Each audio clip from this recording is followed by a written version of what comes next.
gampang kali ya ketimbang zaman saya dulu gitu. Dulu nggak ada media iklan, dulu nggak ada internet yang semasif sekarang. Nah, kalau kita motret orang, kemudian diposting ke website Microstock untuk dijual, pilihan teman-teman itu dua. Satu diupload as komersial, satu diupload as editorial. Rincian harga dalam sebuah jasa fotografi gampang. Jenengan atau teman-teman mau kasih apa? Hasilnya berupa cetakan kah? Berupa soft copy kah?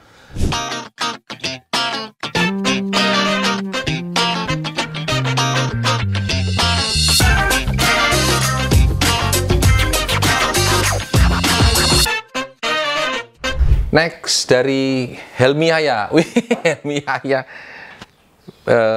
Acara kuis gimana Bang? Helmi Yahya.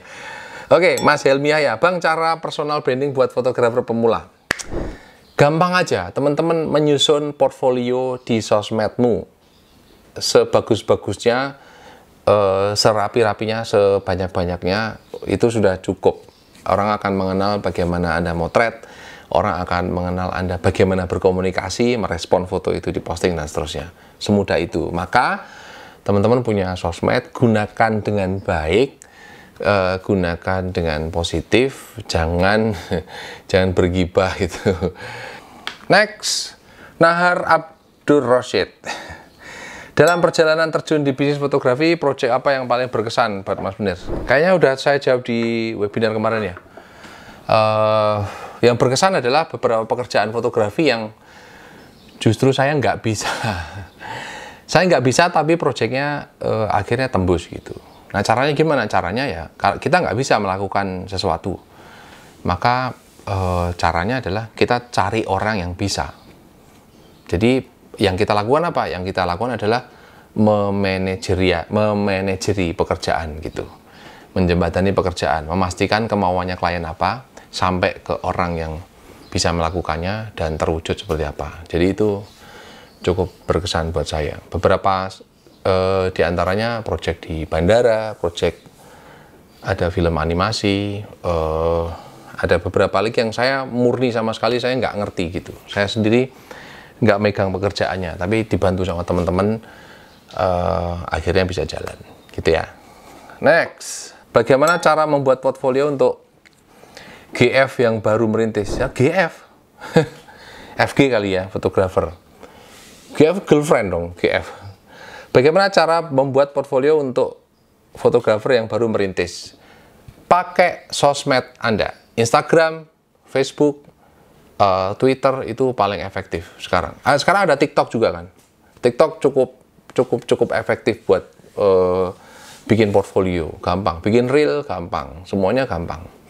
Yang susah adalah bagaimana teman-teman mengendalikan supaya sosmed yang dimiliki teman-teman bisa dipakai untuk sesuatu yang positif. Nulis positif, posting positif, memberikan inspirasi ke orang, hindari mencaci maki, hindari mengejek, itu jauh lebih penting ketimbang bikin karya-karya yang heboh tapi isinya nanti malah cacian semua. Oke, next dari Maheka, tips foto wedding pakai satu flash, enaknya pakai light stand apa flash langsung nempel di kamera. Enaknya pakai satu light stand atau nempel di kamera. Sebetulnya menyesuaikan weddingnya Mas. Kalau Anda menerima klien wedding yang space-nya luas ya, satu flash sepertinya susah gitu ya. Kalau pertanyaannya lebih baik nempel di light stand atau nempel di kamera, maka harus berkembang lagi. Motretnya apa dulu? Motret yang tempatnya tidak berubah, maka lebih enak light stand gitu. Mempelainya tetap di situ terus gitu, nggak berubah. Tapi kalau motretnya harus berubah-ubah, arah si cahaya ke sini beda, cahaya ke situ beda, ya kita pakai flash di kamera.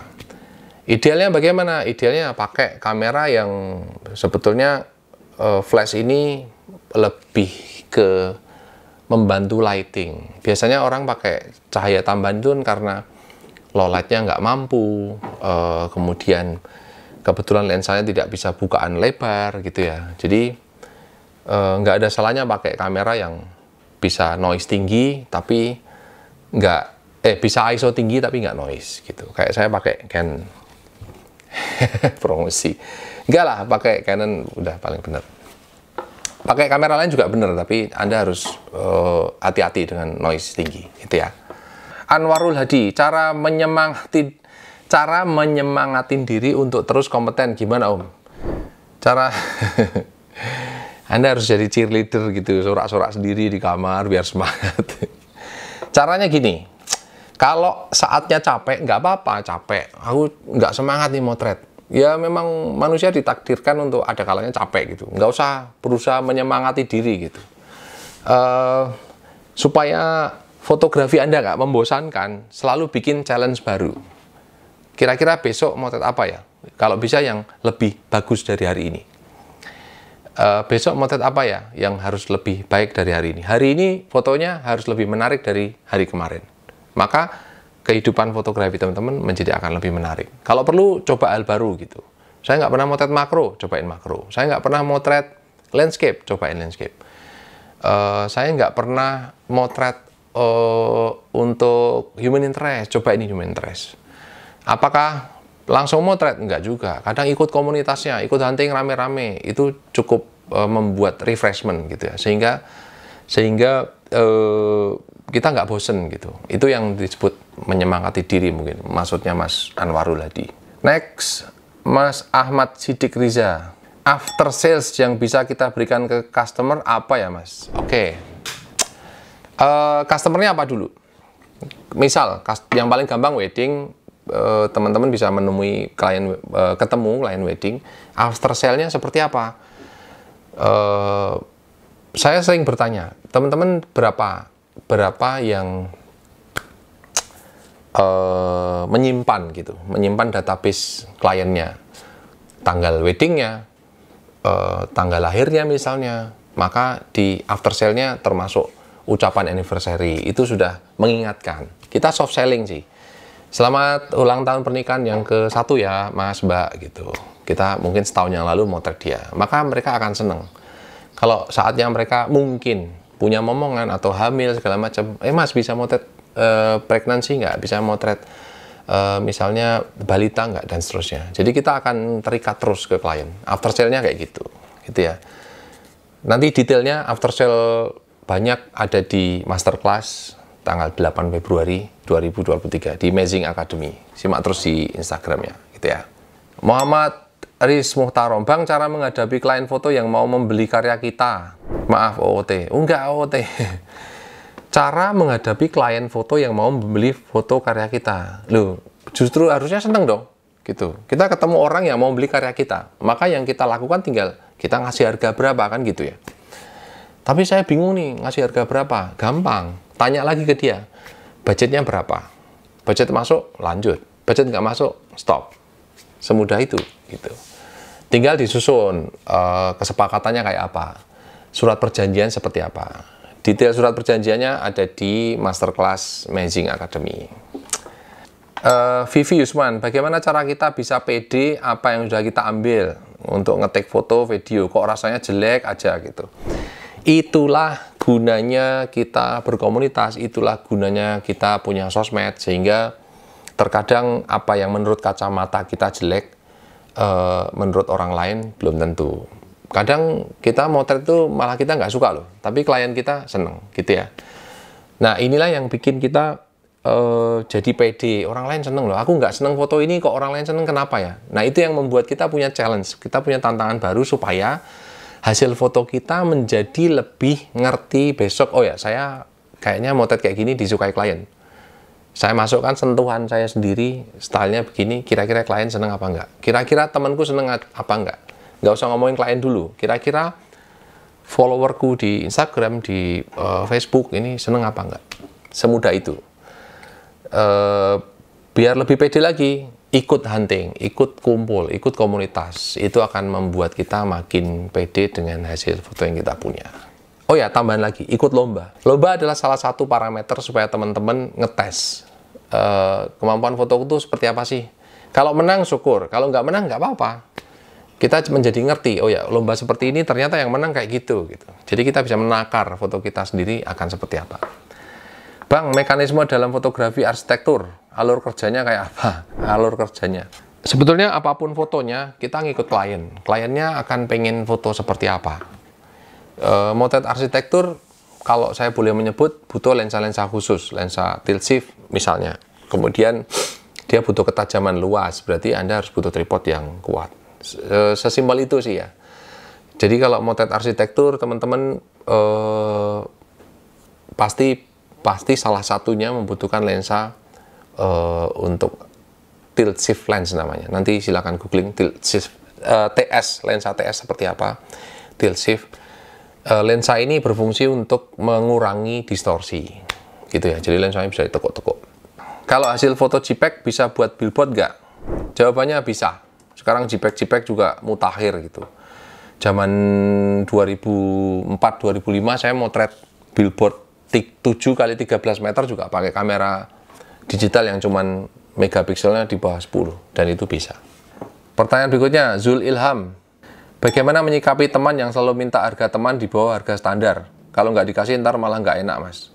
Gampang. Kalau itu teman, pasti tidak minta harga murah. Gitu. Kalau dia mintanya harga lebih murah, berarti dia bukan teman Anda. Sesimpel itu.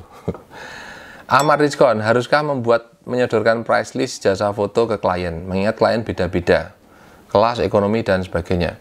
Ada kalanya kita punya price list, ada kalanya kita juga ngikut kliennya punya budget berapa, bisa kita wujudkan apa enggak. Sesimpel itu. Kalau nggak bisa kita wujudkan, kita kasih ke teman yang bisa mewujudkan. Kalau perlu memungut marketing fee, kenapa enggak? Manajemen simpel seperti ini yang teman-teman mesti menguasai. Kadang kita nggak perlu motret, tapi kita dapat profit dari memberikan pekerjaan itu ke orang lain. Gitu ya. Jangan lupa detailnya ada di masterclass tanggal 8 Februari 2023. Aku ngiklan terus ya, capek. Cara bersaing dengan bermodal HP gimana Bang? Belum punya kamera. Jangan salah, di beberapa postingan Instagram saya sempat lihat jasa memotret produk. Dan itu pakai kamera HP. Kenapa Anda harus mikirkan cara bersaing gitu? Bersaing dengan siapa? Kalau mau bersaing ya dengan kamera HP gitu. Di Instagram ada orang yang pakai kamera HP memotret produk dan dia menjual kursusnya. Dan itu bisa gitu. Dan itu memungkinkan. Dan di Amazing Academy ada kelasnya. Jadi teman-teman bisa ikut seperti apa sih mengoptimalkan foto HP, dan itu bisa menghasilkan gitu. Tutorialnya bisa dijual. Hasil foto produknya bisa dijual. Tinggal bagaimana teman-teman mensikapinya kan. Dian Sugiarto, tips untuk memilih kamera untuk pemula gimana Pak? Tipsnya adalah gampang aja. Mau budget ikut kamera atau kamera ikut budget gitu. Kalau sekarang yang paling gampang, teman-teman punya budget berapa, datang ke toko kamera, ngomong, ini saya punya budget sekian, cukupnya kamera Pak. Sekarang rata-rata kamera pasti semuanya bagus. Yang membuat kamera kadang nggak bagus itu adalah penggunanya gitu ya.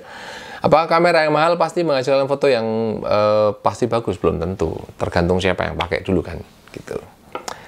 Next, Anggara Alvin, Mas, kalau saya kan mau fokus di sport fotografi buat jasa, ada saran nggak tips dan triknya? Sebelum sarannya lebih jauh, saya pasti tanya dulu, ada portfolionya nggak? Portfolio motret sport, sepak bola kampung kayak volley, kayak bulu tangkis, kayak apapun itu. Kalau ada portfolionya, baru kita bisa ngomongin tipsnya seperti apa untuk selanjutnya. Bagaimana memarketingkan jasa foto kita, dan seterusnya. Ada di masterclass tanggal 8 2023. Ini ngomong yang keberapa nih? Arifani, Mas, untuk menentukan suatu harga itu apakah semisal kita beli harga jasa persatuan foto kah, atau lebih baik kita beri harga jasa per orang atau per kelompok, kita beri harga sekalian dengan jumlah foto yang ditentukan? Waduh, nggak pakai titik nanya. Terus kalau semisal kita editkan foto tersebut, apa kita kenakan biaya tambahan atau kita jadikan satu dengan harga jasa di awal? Ini cuma masalah kemasan aja ya. Kemasan, kita mau menentukan harga per shoot, per jepretan, atau per grosiran gitu. Atau seharian paketan borongan, pokoknya motret, hasilnya semua dikasih. Apakah plus edit atau enggak gitu. Macam-macam. Paketnya kan bisa dibikin per file, bisa. Borongan satu pemotretan sehari itu bisa. Kemudian nanti edit, ada yang misalnya mendapatkan sekian foto edit. Kalau mau edit tambahan berarti ada biaya tambahan. Semudah itu gitu. Kemasannya macam-macam. Jadi ada setiap individu, setiap orang itu pasti punya kemasan yang berbeda-beda gitu ya. Tinggal teman-teman akan packagingnya seperti apa. Saya sendiri pernah jual harga profile, bahkan motret wedding tuh. Di tahun 2003-2004, saya motret profile. Motret, semua dikasih previewnya, tergantung berapa yang diambil klien, ya itu yang dihitung, profile. Maka setiap file harus bagus, setiap jepretan harus menarik, supaya kliennya ngambil. Kalau ngambilnya ternyata kebanyakan dan hitungannya jadi mahal gimana? Nah, kita kasih pilihan kedua. Oh ya, berarti ambil paket aja, paket lebih murah. Paket all file sekian misalnya. Kayak gitu kan lebih murah. Jadi tinggal teman-teman pinter-pinternya jualan gitu. Oke, Mas, gear lensa untuk pemula pakai yang gimana, Mas? Yang bisa masuk semua jenis foto. Rata-rata semua kamera, semua brand pasti punya lensa kit gitu. Lensa kit itu diciptakan ya untuk keseharian, walaupun tidak bisa sangat fleksibel gitu ya. Telenya tidak terlalu jauh, wide-nya juga tidak terlalu lebar, tapi itu bisa memenuhi kebutuhan teman-teman sehari-hari. Tahun 2003 sampai 2005 itu saya sendiri masih pakai lensa kit 1855, dan itu sudah motret wedding, motret makanan dan sebagainya gitu. Jadi harusnya sih lensa kit itu bisa memenuhi. Tapi kalau mau lebih spesifik lagi, motret wildlife, motret sport, motret makro misalnya, maka butuh lensa yang khusus. Next, Bang, cara naikin brand biar banyak job. Biar banyak job. Digratiskan aja, jobnya banyak. Enggak, ding. Satu, portfolionya dibesarkan dulu, gitu ya. Komunikasinya diperbaiki, ditata sosmednya, ditata lapaknya gitu. Jadi apakah pasti langsung banyak job? Belum tentu. Tapi orang akan punya banyak kesempatan untuk melihat hasil karya teman-teman sekalian. Jadi arahnya bukan menaikkan brand kemudian menjadi banyak job, enggak. Portfolionya dibesarkan dulu, komunikasinya diperbaiki, maka nanti pelan-pelan jobnya akan terbentuk. Detailnya ada di Masterclass Mazing Academy. Muhammad Hilman, Bang, wedding di gedung dan wedding di kampung kan beda tuh, Bang. Jika ada orang yang sok tahu, apalagi mengatur-atur, kita seakan lebih tahu. Gimana ya, Bang? Inilah kendalanya kalau kita motret wedding, kadang kita ketemu Pak D-nya mempelai gitu, Omnya mempelai, saudara ini dari sana ya ikut ngatur semua, ini harus dipindah ke sana, ini harus begitu, motretnya harus ini dan seterusnya gitu. Yang Anda pegang adalah kesepakatan Anda dan mempelai. Maka itulah pentingnya kesepakatan tertulis. Kita sudah ngeset begini, lighting begitu dan seterusnya. Itu masuk dalam kesepakatan. Nanti saya nggak mau ya diutak-utik kamera atau lighting untuk akad di meja ini. Tahu-tahu ada aja saudara yang ini lampu nggak boleh di sini, di situ. Kita gampang aja kesepakatan dengan mempelai seperti ini. Tertulis kalau perlu gitu ya. Dan itu memang harus ada kesepakatannya, yang sepele-sepele yang berpotensi kita cekcok gitu. Bahkan urusan untuk menempatkan mas kawin aja gitu, kadang suka repot kan. Pengennya saudara kadang mas kawin semua langsung di meja akad gitu. Biasanya teman-teman fotografer, videografer itu sudah hafal, ini mas kawin harusnya ada di meja terpisah, karena meja itu nanti untuk tanda tangan, untuk berkas, untuk akad misalnya. Nah, tapi kadang saudara kan pengennya tampil, mas kawinnya harus tampil segala macam. Nah, kayak gini-gini kadang suka berpotensi friksi. Itu yang perlu dikomunikasikan ke klien, ke mempelainya gitu ya. Jadi senjatanya ya komunikasi kita ke mempelainya, kesepakatannya seperti apa. Maka suara yang lain harusnya nomor 2, nomor 3 dan seterusnya. Dan itu harus tertuang di kesepakatan, di surat perjanjian gitu. Termasuk di yang sudah saya sebut di awal, hak kewajiban customer, hak kewajiban kita fotografer seperti apa, ada di suratnya. Isi suratnya seperti apa, ada di Masterclass Mazing Academy. Mas, kalau tidak punya ketiga value, harus gimana biar tetap dapat klien?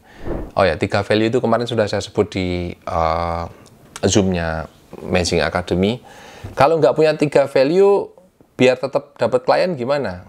Ya, pasti dapat klien, tapi kemungkinannya makin kecil kan gitu. Seperti umumnya orang jualan ini kalau nggak punya nilai plus, gimana mau laku kan gitu ya. Kalaupun laku ya pasti mungkin karena keberuntungan aja. Oh ya pas orang beli. Pas yang toko lain tutup mungkin, maka laku. Kalau toko lain ada dan punya poin plus, ya pasti orang milih itu kan. Kembalikan aja pertanyaan seperti ini ke diri kita sendiri. Kalau kita beli sesuatu, kita pasti pengennya yang terbaik, yang termurah kan gitu ya. Kalau ada yang terbaik dan termurah, kenapa kita milih yang nggak bagus pun mahal? Nah, kira-kira gitu. 3 value yang sudah saya sebut di Zoom Amazing Academy beberapa hari lalu, kalau Anda nggak punya, ya susah Anda jualan. Jadi kalau pertanyaan biar tetap dapat klien, gimana? Ya 3 value itu harus dikuasai gitu. Ramadan Waslul Mubarok, Mas, saran bisnis wildlife fotografi gimana, Mas? Saran bisnis wildlife fotografi, oke.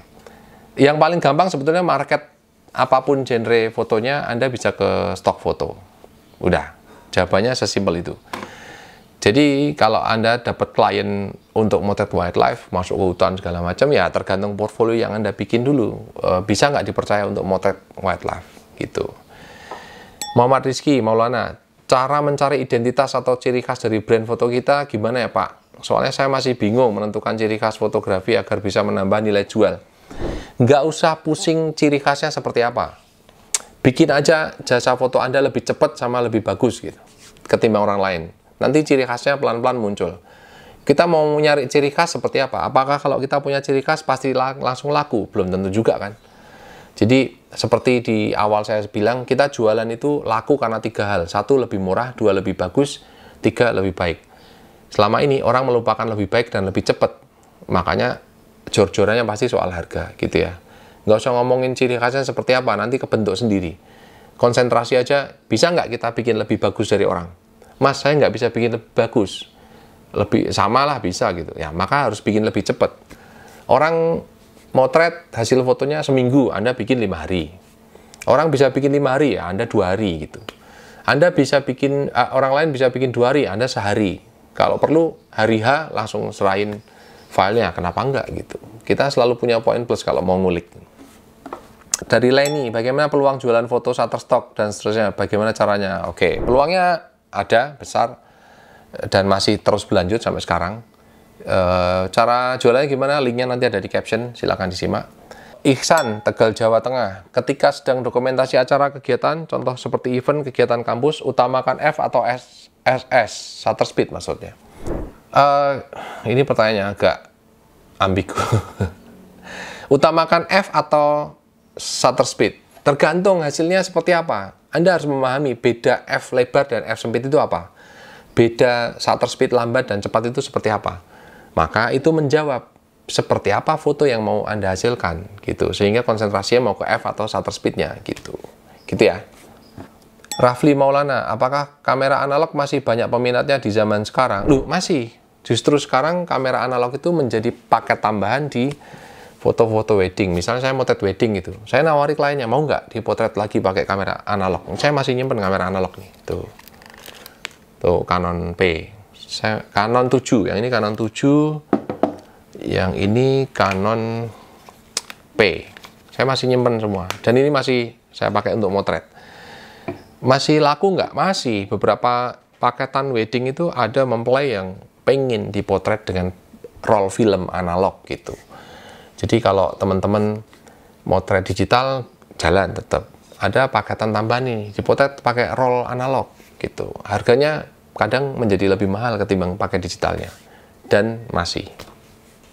PLB Kosim, bagaimana cara kita sebagai fotografer mengajukan kerjasama dengan vendor? 1, Anda harus punya portfolio, titik. Maka mau kerjasama dengan siapapun, kerjasama vendor, kerjasama gedung, kerjasama catering, kerjasama perorangan, kerjasama perusahaan, orang pasti tanya, portfoliomu mana gitu. Jadi sebelum ngomongin detail, poin nomor 2, nomor 3, dan seterusnya, yang pertama, portfolionya harus benar dulu. Baru ngomongin yang lain, gitu ya. Kamera handphone yang rekomendasi untuk pemula, karena di Shutterstock sering ditolak. Pertanyaan dari Halilur Rahman. Saya tidak mau merekomendasikan kamera handphone untuk pemula, karena kamera handphone saya juga nggak bagus-bagus amat gitu, tapi bisa jualan. Jadi kalau teman-teman ditolak di Shutterstock sebetulnya gampang. Alasannya apa? Ikuti alasannya. Ditolak karena noise ya, kalau motret jangan noise gitu. Ditolak karena gelap ya, motret jangan gelap. Sesimpel itu. Ditolak karena shake atau blur ya, motret jangan blur kan gitu ya. Semudah itu. Muhammad Junior, izin nanya rekomendasi vendor percetakan yang recommended. Waduh, nanti saya ngiklan. Percetakan itu rata-rata ya bagus gitu. Yang menjadi nggak bagus adalah teman-teman kadang suka berbeda antara file yang diedit di komputer teman-teman kemudian dicetak. Maka biasanya kalau saya biasanya bikin cetakan satu dulu, test print.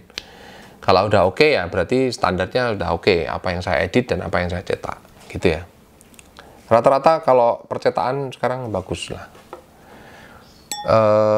Bagaimana cara update skill? Udah dijawab di belakang ya. Banyak-banyak baca, banyak-banyak googling, banyak-banyak lihat referensi foto. Nanti skill Anda tinggal dipraktekkan, maka akan pelan-pelan naik. Selalulah belajar dari kesalahan sebelumnya, gitu ya. Jadi kadang orang bilang pengalaman itu guru terbaik, gitu. Kalau saya bilang guru terbaik itu dari kesalahan yang terakhir. Kita belajar dari kesalahan yang terakhir yang kita bikin, maka kita nggak akan mengulang kayak gitu lagi, gitu ya. Nahar Abdur Rosid, suka lupa kalau motret ternyata sudah banyak jepretan, lupa mengatur ego. Berarti yang penting motret atau motret yang penting, Mas Munir? Kamu mending jangan motret lah. Kalau kayak gini mending jadi penyair aja. Motret yang penting, berarti yang penting motret atau motret yang penting? Yang lebih penting kamu jadi penyair kalau nulisnya kayak gini.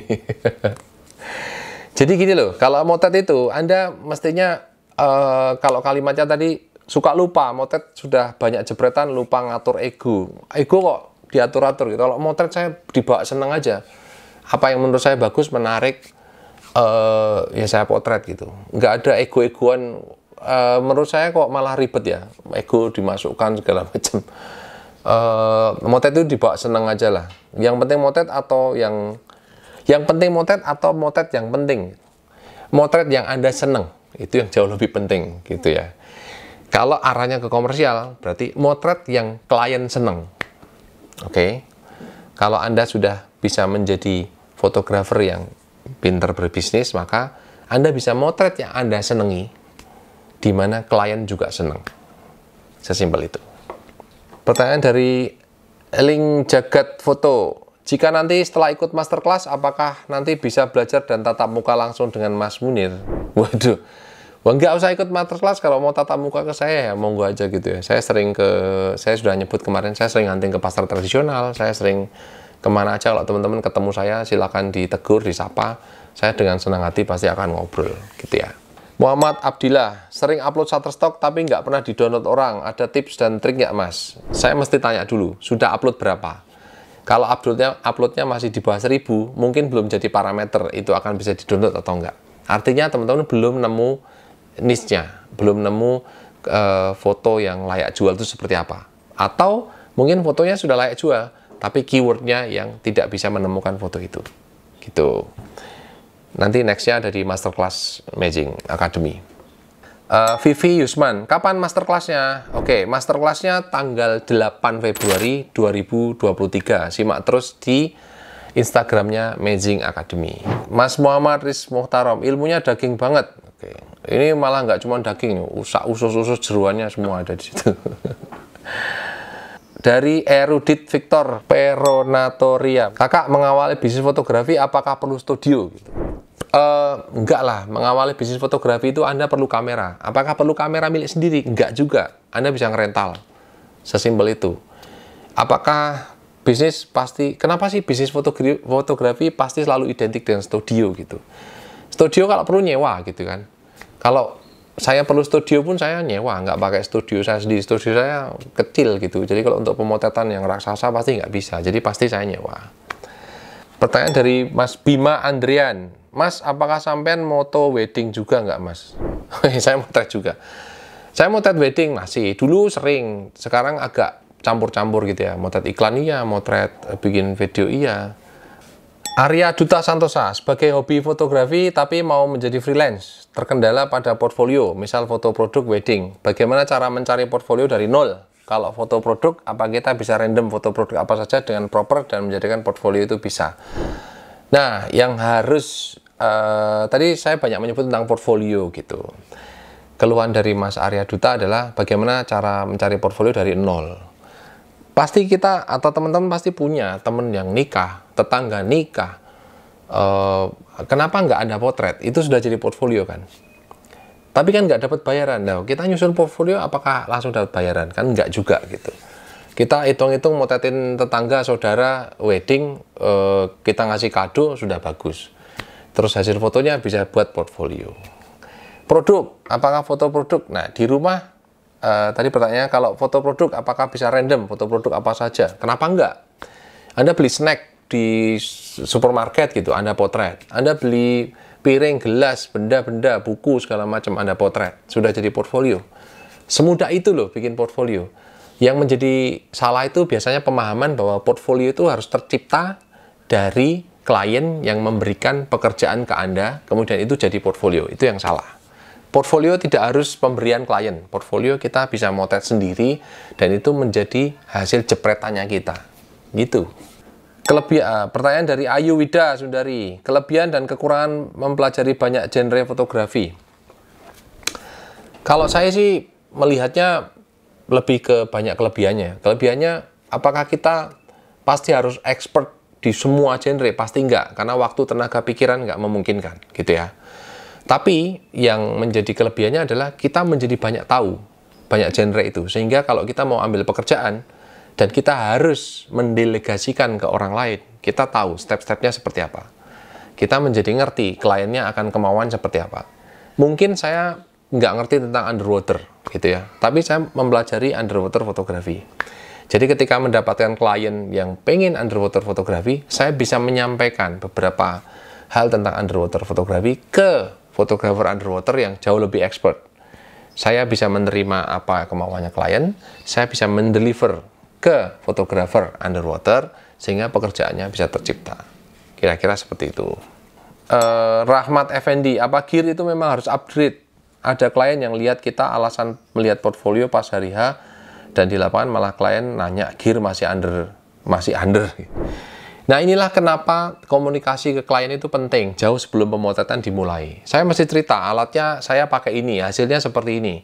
Srek enggak, harganya segini. Kalau enggak, selesai. Kalau srek ya lanjut gitu. Sekarang klien pasti lebih pinter kok.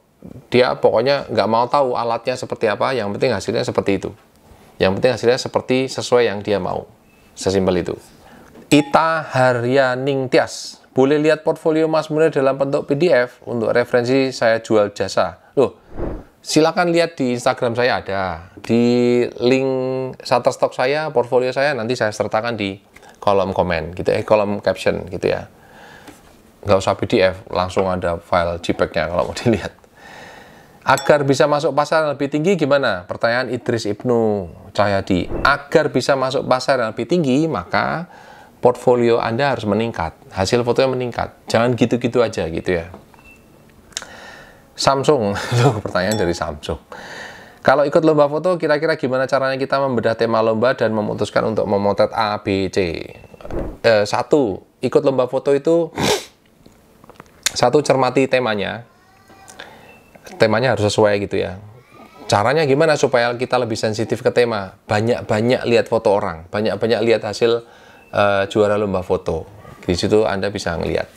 Terus jangan sembarangan ikut lomba foto. Ikut lomba foto itu pastikan 4 hal terpenuhi. 1, siapa penyelenggaranya. 2, berapa hadiahnya atau apa hadiahnya. 3, peraturannya seperti apa. 4, siapa jurinya. Kalau keempat unsur ini Anda ada satu yang Anda nggak srek, nggak usah ikut. Karena itu berpotensi lombanya pasti bermasalah. Michelle Halim, Mas, kalau kita hanya mau terjun dan nanganin satu atau beberapa jenis tema foto aja gimana? Bisakah ya survive di bisnis foto dan profit? Mau terjun dan nanganin satu atau beberapa jenis foto aja gimana? Bisa aja menangani satu jenis foto, aerial terus bisa. Menangani satu jenis foto, hanya wedding bisa. Hanya aerial, hanya underwater, hanya wedding, semuanya bisa. Campur-campur pun bisa. Kenapa enggak gitu? Yang menjadi masalah kan sebetulnya bagaimana Anda memanage waktu, bagaimana Anda memanage komunikasi ke klien, bagaimana kita memarketingkan diri kita, bagaimana kita nyusun portfolio, bagaimana kita membesarkan network, gitu kan. Jadi mau satu genre, mau banyak genre, gampang terbentuknya. Tinggal memanage-nya gimana. Detail manajemen seperti apa, detail pengemasannya, brandingnya seperti apa, ikut di masterclass-nya Amazing Academy tanggal 8 Februari 2023. Next, Syahrul Ramadan, cara agar nggak di ghosting calon customer. Gini loh, kalau kita ketemu calon customer, kalau dia akhirnya tidak jadi pakai kita, ya artinya nggak di ghosting gitu. Dia pasti mungkin tidak cocok harganya, mungkin tidak cocok dengan hasil foto kita, mungkin tidak cocok dengan penyampaiannya kita gitu. Jadi tujuannya mungkin nggak ghosting gitu. Jadi nggak usah dipikir, namanya transaksi itu kan tidak harus 100% deal. Kita punya meeting 10 gitu, deal 2 udah bagus daripada nggak deal sama sekali. Kita meeting 10-10-nya nggak deal, tetap bagus, kita jadi belajar, kenapa ini kok nggak deal? Harusnya begitu dong, jangan klien pergi, terus merasa di ghosting, terus sengsara, terus merasa diputusin. Oke, udah mendekati pertanyaan terakhir. Ricky Fotografi, perlu atau tidak menentukan vlog sajian present? Aduh, bahasanya. Vlog mungkin ya, vlog sajian present terhadap postingan foto di sosmed, contoh kecil Instagram. Apa hal tersebut pengaruh nilai jual untuk marketing, dan jika pengaruh bagaimana tips dan triknya? Ada orang-orang yang memberikan tutorial supaya feed Instagram itu rapi, tone-nya senada dan seterusnya. Teman-teman mungkin bisa ngecek di Instagram saya @munirkawino, isinya acak-adut nggak keruan. Jadi kalau saya menjuluki Instagram saya itu kayak warung Tegal lah gitu ya. Isinya ada oseng-oseng, ada gorengan, ada sop, ada macam-macam sembarang gitu. Tapi orang akhirnya melihat bahwa kemampuan seseorang itu dilihat dari portfolio. Dia pengen mencari apanya. Tidak salah dengan membuat feed Instagram senada, monggo saja. Tidak salah dengan feed Instagram yang macam-macam. Di Instagram saya itu isinya flyer semua, flyer tentang workshop, flyer tentang lomba, flyer tentang ya apapun juga. Kadang saya ikut lomba juga tetap di feed Instagram itu. Tapi yang terpenting akhirnya ketika portfolio kita naik dan dilihat orang, terus kita membesarkan network, ketemu dengan orang, bicara dengan orang, kita bisa memenuhi apa yang dikehendaki calon klien, kemudian terjadi transaksi, maka itu yang terpenting kan, ketimbang sekedar tampilannya menuntut harus rapi atau nggak rapi gitu ya. Aziz Nugroho, apakah kita perlu punya tone warna karakter untuk brand foto kita? Jawabannya enggak. Loh, sesimpel itu. Penjelasannya kayak apa? Jawabannya enggak aja. Rafli Muhammad, menurut Bang Munir, pasar kamera analog sekarang masih ada atau jarang? Masih, tadi sudah saya jelasin ya, jadi masih banyak. Mas, motret wedding juga enggak? Ya, saya motret wedding. Kalau cocok waktunya, cocok harganya, cocok kliennya, saya motret. Muhammad Rosik, Mas boleh diberikan saran pada pemula tentang kesabaran, mungkin belajar bisa berbulan-bulan atau tahun ke tahun belum menghasilkan. Bisa diberikan motivasi semangatnya Mas, terima kasih. Belajar motret itu cuma 2, banyak-banyak lihat referensi foto orang, banyak-banyak jepret. Kalau 2 ini nggak ditempuh, maka makin lama Anda akan makin mendapatkan hasil dari fotografi. Gitu. Donato Alves, Mas sendiri user kamera apa dan kenapa alasnya pakai kamera itu? Oke. Saya tidak bermaksud ngiklan, tapi karena ditanya, jadi saya jawab. Saya pakai Canon. Kenapa alasnya pakai itu? Saya pakai beberapa merek kamera sebelumnya gitu ya. Saya pilih ini karena sampai hari ini, sampai detik ini, ISO tingginya tidak noise. Sesimpel itu aja. ISO tingginya Canon nggak noise. Jadi itu yang lebih saya butuh ketimbang fitur-fitur yang lain-lain gitu. Itu tadi pertanyaan terakhir. Terima kasih semuanya. Maaf kalau ada yang belum terjawab. Nanti boleh lanjut di DM Instagram Munir Kawino atau lanjut di kolom komen. Saya akan jawab. Terima kasih untuk Amazing Academy. Jangan lupa untuk teman-teman ikut masterclass-nya Amazing Academy bersama saya Misbahul Munir. Ngobrolin tentang bisnis foto, bagaimana mengembangkannya, bagaimana bikin kesepakatan. Komplit kita bedah di situ di tanggal 8 Februari 2023.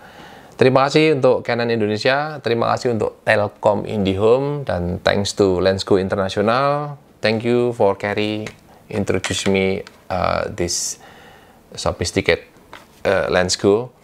Terima kasih semuanya, sampai ketemu lagi di Kemana Kita berikutnya.